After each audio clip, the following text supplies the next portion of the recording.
Soki pene ya solo bolingo ezalaka te na communauté na biso mais na matanga bato ebele toyaka te ou bien na bafete ya bato toyaka te ou bien soki likambo ekomeli mutu na communauté na biso toyaka te donc ntango toyaka po elakisaka ke bolingo ezali eza mawa na bato oyo bobudaka communauté na biso inauguration ya koma yuke collaboration tozaki luka solution kaka pour l'intégration. Bonsoir, bonjour, mbote na bino nyonso to ba famille Europe, j'espère que vous allez bien na bolingo nzambe. Ngape naza bien notre pe nzamba lola azobatela. Ba famille na ngai na video lelo na inatela bino kaka mwa image mukie ya matanga ya tonton Frankie. Pas vraiment quoi. Il a pas à reperdre tonton Frankie. Donc molimo na vraiment epema na kimia nzambe akanisa ye na bolamu o azaki nango na mokili oyo atia na place ya bien et puis lisusu nzambe asunga mama Jeanne na bana ndenge batikali libota mobimba o baza en Europe tina Afrique nzamba lola vraiment a protéger bango abatela bango na kotela bino mwa ba image mukie ya matanga ya tonton Frankie et puis to meka kosola mwa mukie po na bolingo oyo communauté na biso et la kisi po na matanga ya tonton Frankie. Merci bisous.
ndenge na bandeko soki moyen ezali baportable na biso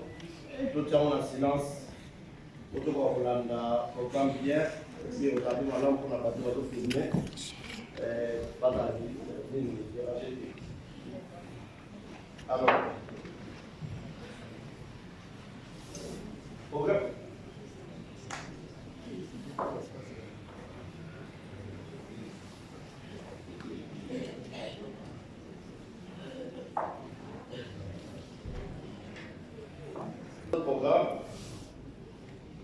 Le programme se présente de la manière suivante. Suivant les témoignages des deux familles, et il y aura, nous aurons l'occasion de voir les corps aussi avant d'aller au cimetière pour l'enterrement. Oui, je crois que tout le monde sait pourquoi nous sommes ici. En fait, aujourd'hui c'est un jour de douleur. Un jour de douleur pour la communauté congolaise ici au Royaume-Uni.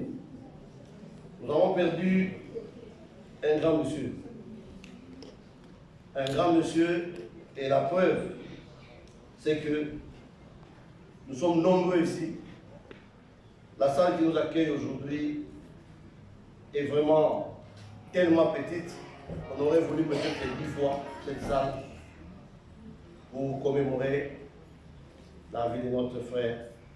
Jean-Francky Bienvenu. Pesa merci na yeko beta maboko na yeko féliciter na yeko congratulate bato nyonso tout oba organizaki po matanga ya tonton Francky eleka ndenge elekaki namoni pena ke na communauté na biso bolingo ezali bato nyonso tu o bokosa biso na o bokontinaka kokosa ke communauté na biso boye na boye communauté na biso boye na boye o bolingo ezalaka tete bolingo ezalaka makasi ezande yo ozaka nde motema mabe yo nde ozaka comportement mabe yango moni okoka kosangana na bata communauté te bandoko nanga namoni pena ke bolingo eza makasi na communauté na biso soki pene ya solo bolingo ezalaka te na communauté na biso mbe na matanga bato ebele toyaka te ubie na bafete ya bato toyaka te ubie soki likambo ekomeli mutu na communauté na biso toyaka te donc tant toyaka po elakisaka ke bolingo ezali ba mariage ekoki kosalama nango orate mariage okoki kokende na anniversaire ya mariage wana okoki kokende na anniversaire ya mwana ya mutu ye moko me matanga tosuetaka yango te ezonga lisusu yango na elakisaka toza bolingo ntongo likambo ekweyaka na communauté toyaka tolakisaka baprésence na biso yango na ezolakisaka bolingo eza na communauté na biso soki bolingo ezalaki te tenga tomonana te mutu abudaka communauté na ye mutu alobaka ke nga nalinga mamba bakongole te nga nalinga kosanga na bakongole te po bakongole bazaka boye bafamile na ngai bandeko na ngai communauté nyonso tu bazaka na mabe na bango communauté nyonso mabe ezangaka te donc tobongisa barelation na biso tozalaka bien po lobi toyebi te mutu lokwa nga nita ndenge natambolaka boye nde nazalaka boye nayebi ke nazalaka na ennemi ya mutu te mutu oyo kanisanga nazalaka ennemi no nazalaka ennemi no te peut-être tosola na biso bien te makila na nga na yo etuta nango te yango tosololaka na biso te me naza ennemi na yo te tosololaka te po esimba te obe tosololaka te po makila na nga na yo ekutana te me elakisi te ke naza ennemi na yo nazalaka ennemi na yo te nga na bilivaka ke nazalaka na ennemi ya mutu te donc soki lelo likambo eyeli yo nga présence na nga niti eza wana na kofukama na se na koyede yo na kosala oyo nakoki kosala na makasi na nga soki esengi natia mbongo na nga natia énergie na nga mpo na yede yo na koyede yo na kotala te ke tosololaka na yo te na koyede yo mpoza ndeko na nga congolais congolaise donc yango na bozomona bafamille tobongisa barelation na biso bomona ndenge communauté na biso etelemaki mpona matanga ya tonton Francky naolobaka te bobongisa barelation na bino mpo lekwa matanga mpo lobi okufa te yango wana te naoloba me naolobaka ke ezaka conseil ndenge na mesana kopesa tozalaka bien tozalaka na bolingo na kati ya communauté na biso komona ba papa ba mama ba jeune ba tonto ba tie pena ba énergie na bango ba tie ba mbongo na bango anje ba tie penza bata na bango ya ko organiser matanga ya tonton Franky eleki très bien eleki vraiment bien zuwa te, kanda te, bitumba te, eloko te, tokabwani na esengo ba famille yango nezo laksa ke bolingo eza na kati ya communauté. Bandeko na ngai tonton Franky bakundaki mwa musika mukie po eza pembeni ya bandako ya ndako na ye mais biso bato to wuteki ezaki mwa musika po na biso mais fo mona présence ya bato bolinga te.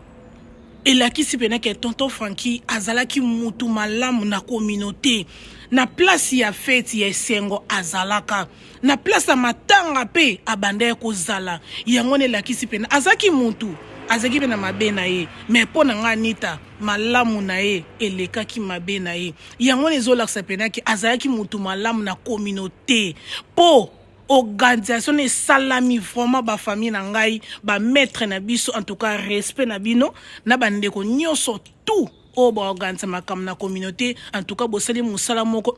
kitoko eleki vraiment très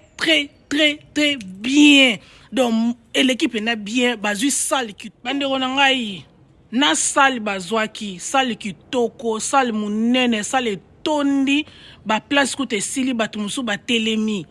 sal wana mutupeko akosala ngo pe mariage fête mo pe leki mais yangwana oyo toyaki to pe mandenge to utaki cimetière en tout cas vraiment communauté na ngana lingi bino makasi na lingaka bino et puis na bakisi ko bolingo langa pa na bino en tout cas vraiment nzamba lola apambola moko na communauté na biso oya tiaki énergie na ye oya tiaki mbongo na ye ata tiaki mbongo te mais tiaki idée oyaki ko participer ou bien ozwaki taya ko yate en tout cas nzamba lola apambola bino abax la bino mikolo bo vivre longtemps yangwana nde tozoluka na communauté présence na yo yangwana esalaka bien bato baloba ongana linga na mama congolais te ba congolais boye na boye yo nde mtozaka motema mabe yo nde mtozaka comportement mabe yangwana okimaka biso tokokimaka communauté te toza bana communauté toza ba mama communauté tokokoma pe bakoko kana communauté ana tokokima communauté te tokozala wana bino bato boboyaka biso bokimaka communauté na bino po mete bokima to boyi na biso te mo buzo bezalaka mais so moni place okei buzo bezali po mais te kota na voiture zonga ndako mais place eza kimia ozonga na ndako nini ndeti muto wanga nita soko inviter nga na fête na mariage soki naza ata ya koya na nga na répondre d'invitation na yo pongai na yaka ba fête ya mutu te sa invitation soko inviter nga te na oya te so inviter nga na oya soki nazui ta ya koya te na ko expliquer raison pourquoi nazalaki ebote ya koya mais loko matanga en tout cas bandeko nanga na salaka effort nazalaka ya musu na wuti na shift na salaki na butu na lalite na oyamba la mort na matanga po na ebi matanga nazo souhaiter ngo lisusu esala mate po ezonga lisusu te mais fait na ebi ke erozonga na ngona bandeko eza mawa na bato yo bobudaka communauté na bino po oza na communauté musu te batabi kolo koma okene baza communauté na ote bazaka batu oboyebani mais communauté na yo eza communauté congolaise donc côté mabe ezali longwa wana côté malamu ezali kimi ezali vanda wana biso oyo tozalaki na communauté o bana mike to botaki nanu te toyebaki makambo te mais lelo to boti to ba mama to komisiko ko expliquer bana biso il faut ba kotaka pe na communauté na biso po esala bien bakota bazalaka na bikolo mususu te po toza na besoin ko bungisa culture na biso te kocha na biso te bana biso il faut bazalaka mais bino bozo bude communauté boye bateke bozo bebisa donc biso to signa communauté to kozalanga na communauté na biso toza wana to kozala wana pe to kozala wana botika ne likambo ya ko bude communauté na bino po eza propre te po esoparane bino conseil moko bien advice moko na lingaka na pesa na communauté na biso vite fait question moko ndeko moko atunenga sister Anita baliwa trop na communauté oui ngana nzambe te only God knows nzambe moko ayebi pourquoi makambo ezosala maboye mutu azokufa na ba raison na ye mutu akufa na maladi na ye batu nyonso te bakufa na maladi moko te mutu mutaza na maladi ni oyo azokufela elo na loba bandeko na nga na communauté tomi batela vraiment na ndenge nyonso tu to se protéger na bandenge nyonso tu tomi batela na bandenge nyonso tu nayebi ke mboka Europe mutu aza na Afrique comprendre biso te biso na biso bata poto toyebi réalité ndenge to vivre la ana poto bandeko na nga kande na lobe liboso mutu azokufa na maladi na ye melo na kosenga na bino bosala effort ya kotia souci makasi te bobosana te souci stress yango ne memaka mutu na tension yango ne memaka mutu na AVC na stroke na répéter eloko oyo bobosana te souci ememaka mutu na tension yango ne memaka mutu na AVC ba famille nayebi na ngai na poto stress eza makasi na poto eza mboka moko eza na demande makasi mambandaku bana famille na Afrique famille ana poto ezalaka facilité mais sikoyo ndeko na nga kolata yango na nzoto te comme le roi jaquette na yo nayebi ke poto ezalaka so olamuki na ntongo ofongoli porte lettre moso ozwi esepelisi yo lettre moso ozwi epie okanda mais toya na choix te tomesa nango déjà bongo yango moni esengaka mama il faut sala papa il faut sala po oede papa na kati ya ndako na boyi te ndenge tolobaka vraiment kokipe na kati ya ndako esengaka papa po nde toyebeleli mais n'est-ce pas bien moi ça bien tanga azosala eza po aide mobali na ye ata mobali na ye poa na nsima mais mobali ye moko ayebi ke eza responsabilité na ye mais mwasi oza na mpona koyede mobali mpo oza na choix te soko otali bafamille na Afrique otali makambo nyonso awa yango wana esengaka bino mibale bosalaka mpo oyede nalobi te ke ezalaka 50-50 te 50% nde naolobela yango te mais naolobela yango te 50-50 ndenge baedika biso mobali nde mutu azaka papa ya ndako mobali nde mutu azwaka makambo nyonso tu mais na poto n'est-ce pas bien il faut toyedaka mibali na biso so tolingi bazala bien bazala na énergie bazala makasi mpo na biso po soki tosali bongo te mobali akobanda kozala na bakayu soki combien mpo akokisa nyonso tu ye mo na kati ya ndako mwasa malamu ayedaka mobali na ye mwasa malamu atiaka mobali na ye poa wana azalaka mwasa malamu mais na ndenge baedika biso ezalaka nde papa fo asala 100% wana sikoyo ezalaka na Congo mais awa na poto tolingaka biloko wana te po toza na besoin mibali na biso bazalaka na énergie mpo na biso likolo bademande eleki trop mibali ebele bakotisa basi na bango makelemba mibali ebele bakotisa basi na bango na nzela oke defaka bambongo basi ebele mpe bakotisa mibali na bango na nzela makelemba na nzela kodefa bambongo mpo na nini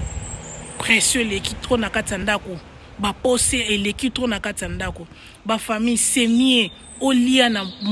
na monta ya mbongo oyo ozali na yango soso aliaka eloko ekoki na mongongo na ye kolinga te otia mobali na pression po likolo yosomba eloko moko boye kolinga pe te otia mwasi na pression po likolo bofuta bafarti te bovivre kaka na oyo bino boza na yango bafamille nayebi ke poto eza des fois te bana baza epa bafamille pe na Afrique bazotalela biso mais to take easy to memango malembe po bakozi mususu ya baliwa mususu ya bakozi ya baliwa ya batu mususu nalobi te ke utika na batension na bastress te nde nalobi liboso ya mutu